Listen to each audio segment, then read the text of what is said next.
Welcome. Today we're reading the chapter, Wild Companionship, of the novel The Son of Tarzan. Now sit tight and let's get into it. As the leopard leaped for the great ape, Miriam gasped in surprise and horror. Not for the impending fate of the anthropoid, but at the act of the youth who but an instant before had angrily struck his strange companion.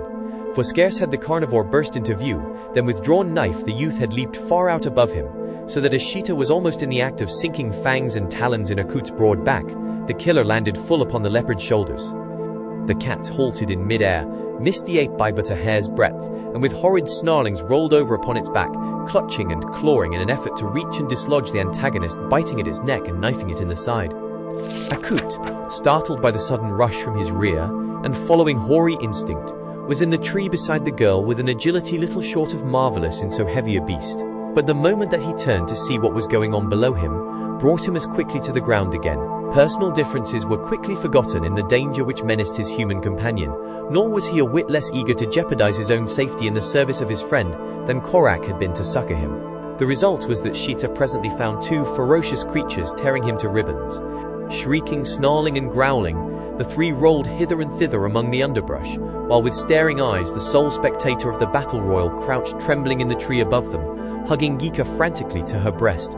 It was the boy's knife which eventually decided the battle, and as the fierce feline shuddered convulsively and rolled over upon its side, the youth and the ape rose and faced one another across the prostrate carcass. Korak jerked his head in the direction of the little girl in the tree. "Leave her alone," he said. "She is mine."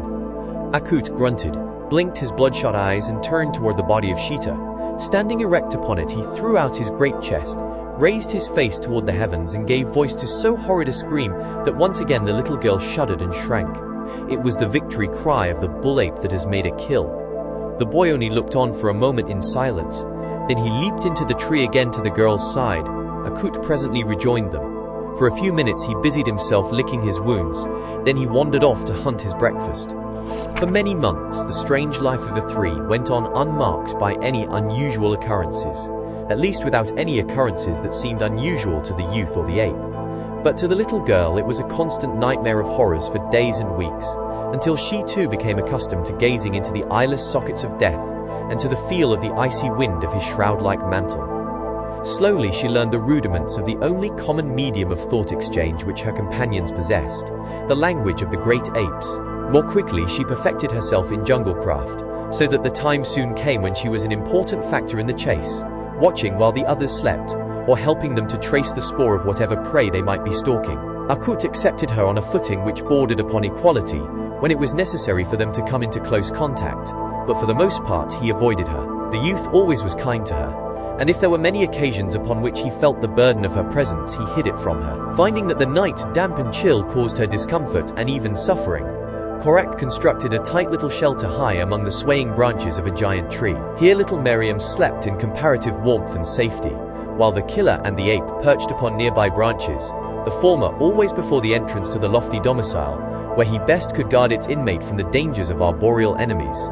They were too high to feel much fear of Sheeta, but there was always Hista, the snake, to strike terror to one's soul, and the great baboons who lived nearby, and who, while never attacking, always bared their fangs and barked at any of the trio when they passed near them. After the construction of the shelter, the activities of the three became localized. They ranged less widely, for there was always the necessity of returning to their own tree at nightfall. A river flowed nearby. Game and fruit were plentiful, as were fish also. Existence had settled down to the daily humdrum of the wild, the search for food and the sleeping upon full bellies. They looked no further ahead than today. If the youth thought of his past and of those who longed for him in the distant metropolis, it was in a detached and impersonal sort of way, as though that other life belonged to another creature than himself. He had given up hope of returning to civilization, for since his various rebuffs at the hands of those to whom he had looked for friendship, he had wandered so far inland as to realize that he was completely lost in the mazes of the jungle. Then too, since the coming of Miriam, he had found in her that one thing which he had most missed before in his savage jungle life: human companionship. In his friendship for her, there was appreciable no trace of sex influence of which he was cognizant. They were friends, companions, that was all. Both might have been boys, except for the half-tender and always masterful manifestation of the protective instinct which was apparent in Korak's attitude. The little girl idolized him, as she might have idolized an indulgent brother had she had one. Love was a thing unknown to either. But as the youth neared manhood, it was inevitable that it should come to him as it did to every other savage, jungle male. As Meriam became proficient in their common language, the pleasures of their companionship grew correspondingly, for now they could converse and aided by the mental powers of their human heritage. They amplified the restricted vocabulary of the apes until talking was transformed from a task into an enjoyable pastime. When Korak hunted, Meriam usually accompanied him, for she had learned the fine art of silence when silence was desirable. She could pass through the branches of the great trees now, with all the agility and stealth of the killer himself. Great heights no longer appalled her. She swung from limb to limb, or she raced through the mighty branches, sure-footed, lithe, and fearless. Korak was very proud of her, and even old Akut grunted in approval where before he had growled in contempt. A distant village of blacks had furnished her with a mantle of fur and feathers, with copper ornaments and weapons, for Korak would not permit her to go unarmed or unversed in the use of the weapons he stole for her. A leather thong over one shoulder supported the ever-present Gika, who was still the recipient of her most sacred confidences. A light spear and a long knife were her weapons of offense or defense. Her body, rounding into the fullness of an early maturity, followed the lines of a Greek goddess, but there the similarity ceased, for her face was beautiful. As she grew more accustomed to the jungle and the ways of its wild denizens, fear left her. As time wore on, she even hunted alone when Korak and Akut were prowling at a great distance, as they were sometimes forced to do when game was scarce in their immediate vicinity.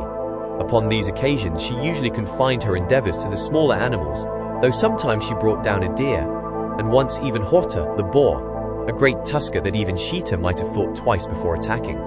In their stamping grounds in the jungle, the three were familiar figures. The little monkeys knew them well, often coming close to chatter and frolic about them. When Akut was by, the small folk kept their distance, but with Korak they were less shy, and when both the males were gone, they would come close to Meriam, tugging at her ornaments or playing with Gika, who was a never-ending source of amusement to them. The girl played with them and fed them, and when she was alone, they helped her to pass the long hours until Korak's return.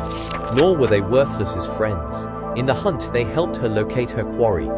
Often they would come racing through the trees to her side, to announce the near presence of antelope or giraffe, or with excited warnings of the proximity of Sheeta or Numa. Luscious sun-kissed fruits, which hung far out upon the frail bough of the jungle's waving crest, were brought to her by these tiny, nimble allies.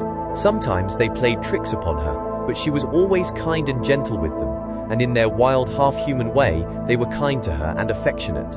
Their language being similar to that of the great apes, Meriam could converse with them, though the poverty of their vocabulary rendered these exchanges anything but feasts of reason. For familiar objects, they had names, as well as for those conditions which induced pain or pleasure, joy, sorrow, or rage. These root words were so similar to those in use among the great anthropoids as to suggest that the language of the Manus was the mother tongue. At best it lent itself to but material and sordid exchange. Dreams, aspirations, hopes, the past, the future, held no place in the conversation of Manu the monkey. All was of the present, particularly of filling his belly and catching lice. Poor food was this to nourish the mental appetite of a girl just upon the brink of womanhood, and so, finding Manu only amusing as an occasional playfellow or pet, Meriam poured out her sweetest soul thoughts into the deaf ears of Gika's ivory head. To Gika she spoke in Arabic, knowing that Gika, being but a doll, could not understand the language of Korak and Akut, and that the language of Korak and Akut, being that of male apes, contained nothing of interest to an Arab doll. Gika had undergone a transformation since her little mother had left the village of the sheik. Her garmenture now reflected in miniature that of Meriam. A tiny bit of leopard skin covered her rat-skin torso from shoulder to splinter knee. A band of braided grasses about her brow held in place a few gaudy feathers from the parakeet, while other bits of grass were fashioned into imitations of arm and leg ornaments of metal. Gika was a perfect little savage, but at heart she was unchanged, being the same omnivorous listener as of yore. An excellent trait in Gika was that she never interrupted in order to talk about herself. Today was no exception. She had been listening attentively to Meriam for an hour, propped against the bole of a tree, while her lithe young mistress stretched cat-like and luxurious along a swaying branch before her. "Little Gika," said Meriam, "our Korak has been gone for a long time today. We miss him, little Gika, do we not? It is dull and lonesome in the great jungle when our Korak is away. What will he bring us this time, eh? Another shining band of metal for Meriam's ankle, or a soft, doe-skin loincloth from the body of a black she? He tells me that it is harder to get the possessions of the shes, for he will not kill them as he does the males, and they fight savagely when he leaps upon them to wrest their ornaments from them. Then come the males with spears and arrows, and Korak takes to the trees. Sometimes he takes the she with him, and high among the branches divests her of the things he wishes to bring home to Miriam. He says that the blacks fear him now, and at first sight of him the women and children run shrieking to their huts. But he follows them within, and it is not often that he returns without arrows for himself and a present for Miriam. Korak is mighty among the jungle people. Our Korak, Gika, know my Korak. Miriam's conversation was interrupted by the sudden plunge of an excited little monkey that landed upon her shoulders in a flying leap from a neighboring tree. "Climb!" he cried. "Climb! The Mangani are coming!" Miriam glanced lazily over her shoulder at the excited disturber of her peace. "Climb yourself, little Manu," she said. "The only Mangani in our jungle are Korak and Akut. It is they you have seen returning from the hunt. Someday you will see your own shadow, little Manu, and then you will be frightened to death." But the monkey only screamed his warning more lustily before he raced upward toward the safety of the high terrace, where Mangani, the great ape, could not follow. Presently Miriam heard the sound of approaching bodies swinging through the trees. She listened attentively. There were two, and they were great apes, Korak and Akut. To her, Korak was an ape and Mangani, for as such the three always described themselves. Man was an enemy, so they did not think of themselves as belonging any longer to the same genus. Tarmangani, or great white ape, which described the white man in their language, did not fit them all. Gomangani, great black ape, or Negro, described none of them, so they called themselves plain Mangani. Miriam decided that she would feign slumber and play a joke on Korak, so she lay very still with eyes tightly closed. She heard the two approaching closer and closer. They were in the adjoining tree now, and must have discovered her, for they had halted. Why were they so quiet? Why did not Korak call out his customary greeting? The quietness was ominous. It was followed presently by a very stealthy sound. One of them was creeping upon her. Was Korak planning a joke upon his own account? Well, she would fool him. Cautiously she opened her eyes the tiniest bit, and as she did so, her heart stood still. Creeping silently toward her was a huge bull ape that she never before had seen. Behind him was another like him. With the agility of a squirrel, Miriam was upon her feet, and at the same instant the great bull lunged for her. Leaping from limb to limb, the girl fled through the jungle, while close behind her came the two great apes. Above them raced a bevy of screaming, chattering monkeys, hurling taunts and insults at the Mangani, and encouragement and advice to the girl. From tree to tree swung Miriam, working ever upward toward the smaller branches which would not bear the weight of her pursuers. Faster and faster came the bull apes after her. The clutching fingers of the foremost were almost upon her again and again, but she eluded them by sudden bursts of speed or reckless chances as she threw herself across dizzy spaces. Slowly she was gaining her way to the greater heights where safety lay, when, after a particularly daring leap, the swaying branch she grasped bent low beneath her weight, nor whipped upward again, as it should have done. Even before the rending sound which followed, Miriam knew that she had misjudged the strength of the limb. It gave slowly at first. Then there was a ripping as it parted from the trunk. Releasing her hold, Miriam dropped among the foliage beneath, clutching for a new support. She found it a dozen feet below the broken limb. She had fallen thus many times before, so that she had no particular terror of a fall. It was the delay which appalled her most, and rightly, for scarce had she scrambled to a place of safety than the body of the huge ape dropped at her side, and a great hairy arm went about her waist. Almost at once, the other ape reached his companion's side. He made a lunge at Miriam, but her captor swung her to one side, bared his fighting fangs and growled ominously. Miriam struggled to escape. She struck at the hairy breast and bearded cheek. She fastened her strong white teeth in one shaggy forearm. The ape cuffed her viciously across the face. Then he had to turn his attention to his fellow, who quite evidently desired the prize for his own. The captor could not fight to advantage upon the swaying bough, burdened as he was by a squirming, struggling captive, so he dropped quickly to the ground beneath. The other followed him, and here they fought, occasionally abandoning their duel to pursue and recapture the girl, who took every advantage of her captor's preoccupation in battle to break away in attempted escape.